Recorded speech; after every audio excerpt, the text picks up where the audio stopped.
योगी ने 112 अलग अलग तरीके सिखाए आत्मज्ञान पाने के। तो जब वो सप्त ऋषियों के साथ बैठे, वो बता रहे थे कि इंसानी मशीन काम कैसे करती है, और इन 114 में से 112 के बारे में उन्होंने बताया 112 तरीके अपनी परम प्रकृति को पाने के। तो ये 108 वो चीजें हैं जिसके साथ आप काम कर सकते हैं। बाकी के 4 बस खिल उठते हैं, वो बोनस हैं।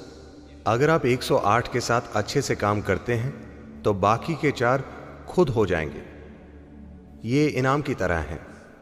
बाकी के 2 वैसे भी हो जाएंगे। अगर ये 112 हो जाएंगे तो बाकी के 2 खुद ही खिल जाएंगे। ये शरीर के भौतिक ढांचे के भीतर नहीं है। तो ये 108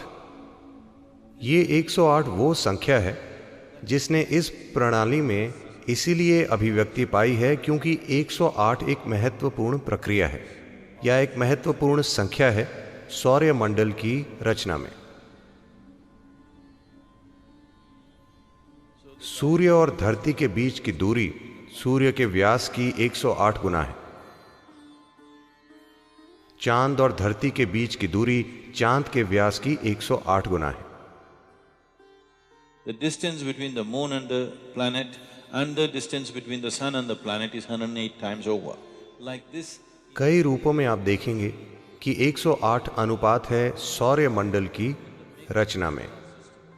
यही वजह है, वरना शायद हमारे अंदर 160 होते। मान लीजिए अगर हम मंगल पर पैदा हुए होते, शायद हमारे अंदर 160 होते, या जो भी। आपको पुरुषों को जांचना चाहिए। हठ योग की महत्वपूर्ण चीज है लगातार ये स्वीकार करना कि इस शरीर ने ये रूप लिया है और ये शरीर इस तरह की अभिव्यक्ति बना है। इसका मुख्य कारण है कि कुम्हार की चाक इस तरह है क्योंकि सौर्य मंडल ऐसा है, इसीलिए ये अभिव्यक्ति है।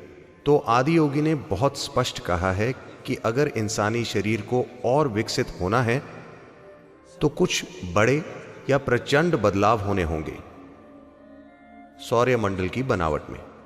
सिर्फ तब इंसानी शरीर का ढांचा बदलेगा क्योंकि ये पूरा विकसित हो गया है भौतिक ढांचे के स्तर पर। तो सौंपने की प्रक्रिया आसानी से हो सकती है अगर ये पूरा खुल गया। अगर सभी 112 सक्रिय हों तो ट्रांसमिशन आसान होता है। आप चाहते हैं कि कहीं कुछ हो, आपको वहां जाना नहीं पड़ता, आप यहां बैठकर वो कर सकते हैं।